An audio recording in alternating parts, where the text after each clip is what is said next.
आप देख रहे हैं यूआर टीवी। चलिए सुनते हैं आज की कहानी। भीम और बकासुर। भीम 5 पांडवों में से एक थे। पांडवों को अपने उत्तराधिकार के लिए अपने 100 चचेरे भाइयों से लड़ना पड़ा था। कुरुक्षेत्र के युद्ध के बाद पांडवों को हस्तिनापुर का राज्य मिल गया था, लेकिन उससे पहले उनके चचेरे भाइयों ने, जो कौरव कहलाते थे, उन्हें खत्म करने के अनेक प्रयत्न किए। एक बार कौरवों के इस प्रकार के षड्यंत्रों से अपनी रक्षा करते हुए पांचों भाई अपनी मां कुंती के साथ एक चक्र नामक एक शांतिपूर्ण गांव में पहुंचे। उन्हें वह स्थान पसंद आया और उन्होंने तय किया कि अब तक कौरवों को उनका पता न लग जाए, वे उसी गांव में रहेंगे। वे रहने का स्थान खोज रहे थे कि एक कृपालु ग्रामीण ने उनसे अपने मकान में चलकर रहने को कहा। उसका मकान काफी बड़ा था। पांडवों ने उसको धन्यवाद दिया और उसके घर में रहने चले गए। एक दिन भीम और कुंती बैठे बातें कर रहे थे कि उन्हें लगा जैसे कोई रो रहा। कुंती झटपट उठकर देखने के लिए अंदर गई कि क्या हुआ है। जैसे ही वह कमरे के निकट पहुंची, उन्हें ग्रामीण परिवार की बातचीत सुनाई दी। गृह स्वामी कह रहा था, अब तो बड़ी देर हो चुकी है, कहीं जाने का समय नहीं रहा। हम सबके भाग्य में यहीं मरना लिखा है, क्योंकि हम परिवार के किसी भी व्यक्ति को नहीं छोड़ सकते। मैंने तुमसे कितनी बार कहा है कि कहीं और चले जाएं, लेकिन तुम राजी नहीं हुई। तुमने कहा कि मैं यहीं जन्मी हूँ और यहीं मरूंगी। अब तुम्हारी इच्छा पूरी होने वाली है। सिर्फ तुम ही नहीं मरोगी, हम चारों मरेंगे। यह सुनकर हैरानी और बहसे कुंती के पैरों के नीचे मानो जमीन जम गई हो। इससे अच्छा क्या हो सकता है कि हम दोनों और हमारे बच्चे साथ ही मर जाएं। इससे अधिक हमें और क्या चाहिए। लेकिन हमारा दुर्भाग्य मरना तो सिर्फ एक को है। मैंने बहुत सोचा, यह हो नहीं सकता कि बच्चों में से किसी का बलिदान दिया जाए। रह गए आप और मैं। अगर मृत्यु आपको उठा ले गई तो इन दोनों बच्चों का पालन पोषण मैं कैसे करूंगी? मैं किस तरह अपना और इनका पेट पालूंगी? कौन सा काम करूंगी कि इज्जत के साथ निर्वाह हो जाए? बेटी का विवाह कैसे करूंगी? इस कारण मुझे ही जाना चाहिए, जिससे आप रहकर बच्चों की देखभाल करते रहें। फिर यह मेरे लिए उचित दंड भी होगा, क्योंकि आपकी इच्छा के खिलाफ यहाँ बने रहने का हठ मैंने ही किया था। तो अब चर्चा बंद करें, फैसला हो गया। कुंती समझ गई कि इस नेक ग्रामीण परिवार के ऊपर कोई भयानक संकट आया है। उन्होंने सोचा कि आगे बढ़कर पूछें कि क्या बात है। तभी अचानक लड़की का स्वर सुनकर रुक गईं। लड़की स्वयं मरने के लिए जाना चाह रही थी, ताकि उसके माता पिता दोनों जीवित रहकर उसके नन्हे भाई का लालन पालन कर सकें। अब तो कुंती से रहा नहीं गया। जल्दी से कमरे के अंदर जाकर बोली, क्षमा कीजिए, मैंने आपकी बातचीत सुन ली है। मैं आपके दुख का कारण जानना चाहती हूँ। हो सकता है हम आपकी सहायता कर सकें। जो भी संकट है, कम से कम हम सब मिलकर उसका सामना कर सकते हैं। कुंती एकदम अंदर आकर बोलने लगी तो ग्रामीण परिवार चकित होकर उनका मुंह ताकने लगा। उनकी बात सुनकर पुरुष ने कहा, आप दयालु हैं, आपकी बड़ी कृपा है कि हमारी सहायता करना चाहती हैं, लेकिन हमारी सहायता कोई मनुष्य नहीं कर सकता। कर सकता है तो बस भगवान। मुझे सारी बात समझाइए, कुंती ने आग्रह किया। इस देश का राजा डरपोक है, शासन करना नहीं जानता और मूर्ख भी है। आलसी होने के कारण उसने राजकाज देखने के लिए कई अधिकारियों को नियुक्त किया है जो राजा के नाम से शासन करते हैं। इस गांव का और आसपास के इलाकों का शासक बक नाम का दैत्य है। वह नरभक्षक है, पहाड़ जैसा ऊंचा और भारी भरकम, लंबे लंबे उलझे बाल और लाल डरावनी आंखें। जब वह चलता है तो धरती कांपने लगती है।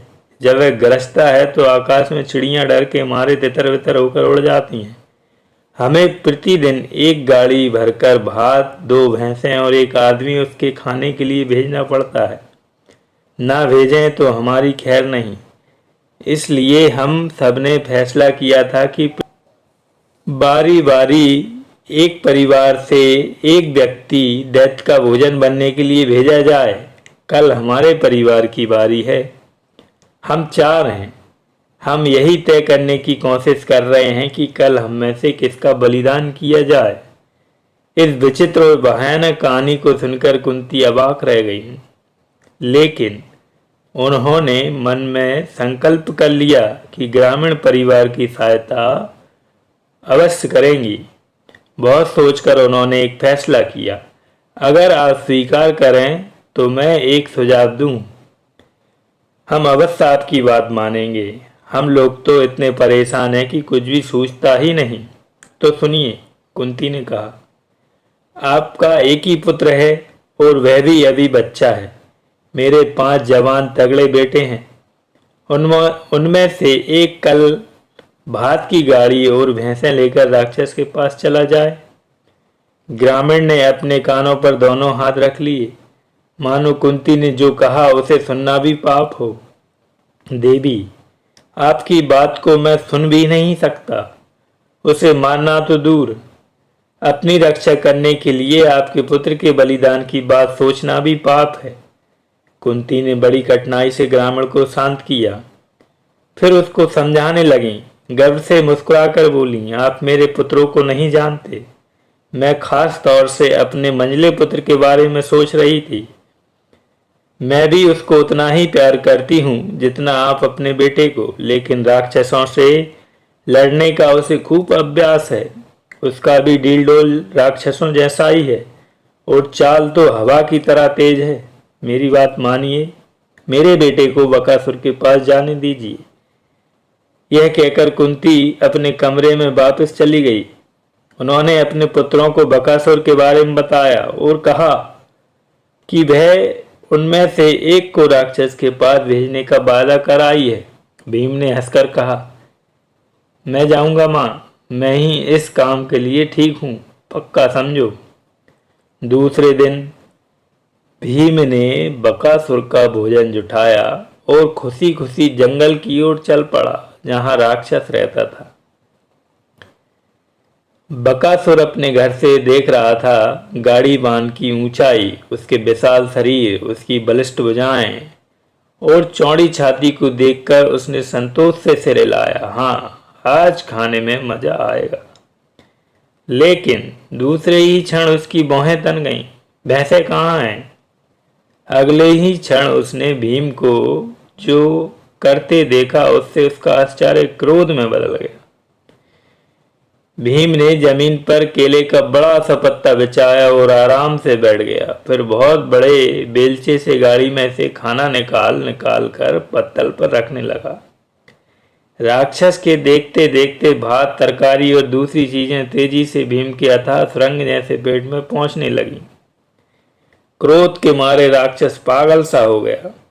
बड़े जोरों से गर्जना करता वह आगे बढ़ा और भीम से कुछ ही दूरी पर खड़ा हो गया। भीम ने बक के पेड़ के तनों जैसे टांगों को देखा और फिर पत्तल में भात परोसने लगा। बकासुर और निकट आया। कैसे मूर्ख हो तुम, जो बक के क्रोध का शिकार बनना चाहते हो? क्या तुम नहीं जानते कि तुम्हें मेरा आहार बनने के लिए भेजा गया है? और मेरी भैंसें कहाँ हैं? भीम ने थोड़ा भात और मसालेदार तरकारी का एक बड़ा ग्रास मुंह में भरा और उसे निगलकर कहा, भैंसे नहीं है। बक ने गरज कर पूछा, क्या मतलब? भीम ने ठंडे स्वर में समझाया, गांव में मवेशियों की कमी है, हमें अपनी गऊओं और भैंसों की जरूरत है। गांव के बच्चों को दूध चाहिए ना। क्रोध से कांपते हुए बकासुर भीम की ओर झपटा। भीम हिला डुला नहीं। राक्षस भीम के पीछे खड़ा हो गया और उसको उठाना चाहा। उसने अपनी सारी ताकत लगा दी, लेकिन वह पांडव योद्धा टस से मस नहीं हुआ। तब बक ने अपनी दोनों विशाल बाहें उठाई और भीम की गर्दन पर प्रहार किया। अरे जाओ भी यहाँ से। भीम ने ऐसे कहा मानो चोट से उसका केवल एक बाल इधर उधर हो गया हो। तुम मुझे बेकार तंग कर रहे हो और इस बढ़िया खाने का मजा बिगाड़ रहे हो। आश्चर्य और क्रोध के मारे बकासुर जड़ होकर खड़ा रहा। उसकी आंखों के सामने भीम ने गाड़ी का सारा भोजन चट कर दिया। फिर डकार ली और हाथ धोने लगा। फिर कुश्ती के लिए तैयार होकर भीम ने कहा, अगर तुम तैयार हो तो आ जाओ, दो दो हाथ हो जाए। बकासुर तनकर भीम की ओर लपका। भीम ने बिजली की तरह कूद कर राक्षस को धराशायी कर दिया और उसके पेट पर चढ़कर बैठा। बक करवट लेकर भीम के नीचे से निकल गया और जड़ समेत एक पेड़ को उखाड़कर भीम की ओर झपटा। भीम ने भी अपनी दाहिनी हाथ से एक पेड़ उखाड़ लिया और उसको सामने करके बक के बार को रोकने की चेष्टा करने लगा। दोनों योद्धा एक दूसरे को पेड़ फेंक फेंक कर मारने लगे। उनकी लड़ाई से घबराकर चिड़ियां डर के मारे इधर उधर उड़ती रहीं, फिर दूर जाकर बैठ गईं और लड़ाई देखने लगी। पर्वत जैसे उन योद्धाओं की टक्करों से मीलों तक धरती कांपने लगी, मानो भूचाल आ गया हो। जल्दी ही बकासुर थकान के मारे हाँफने लगा। अब वह किसी तरह इस दैत्य से बचकर भाग जाना चाहता था जो उसकी जान लेने के लिए आया था, लेकिन भीम ने उसको जाने नहीं दिया। जब बकासुर भाग जाने की कोशिश करता तो भीम उसको पीछे खींचकर उस पर लातें और घूंसे बरसाता। अंत में भीम ने इतने जोरों का वार किया कि बकासुर चारों खाने चित हो गया। उसकी पीठ पर घुटना रखकर भीम ने उसके सिर और टांगों को इतनी जोर से पीछे मुड़ा कि उसकी रीढ़ की हड्डियां तड़तड़ाकर टूट गईं। दर्द के मारे बकासुर इतने जोरों से गरजा कि जंगल के शेर और बाघ तक डर के मारे अपनी अपनी मांदों में जा छिपे। भयंकर गर्जना के साथ बकासुर मारा गया। जब बकासुर के घर वालों और नातेदारों ने मृत्यु से पहले उसकी चीख सुनी तो वे भागे भागे उस जगह आ पहुंचे और भीम के चरणों में गिरकर क्षमा याचना करने लगे। भीम का चेहरा कठोर था, लेकिन उसकी बात न्याय संगत थी। वह बोला, तुम लोग इस जंगल में एक ही शर्त पर रह सकते हो कि आज से तुम नरभक्षक नहीं रहोगे, नर मांस खाना छोड़ दोगे। अगर यह शर्त स्वीकार नहीं तो एक चक्र के किसी भी आदमी को हाथ लगाने से पहले मुझको खाना पड़ेगा।